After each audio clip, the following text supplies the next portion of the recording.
situs bersejarah lainnya adalah Makam Kebon Jahe Kober atau Museum Taman Prasasti Peninggalan Masa Kolonial Belanda. Beberapa orang penting yang dimakamkan di area pemakaman ini adalah Olivia Marianne Raffles, istri pertama dari Gubernur Jenderal Inggris Thomas Stanford Raffles, dan aktivis pemuda Indonesia yaitu Soe Hock Gee.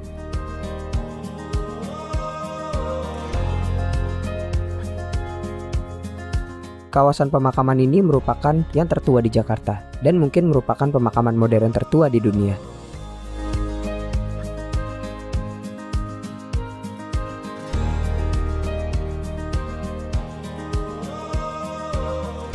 Terletak di Jalan Tanah Abang 2 nomor 1, yaitu di samping kantor Wali Kota Jakarta Pusat.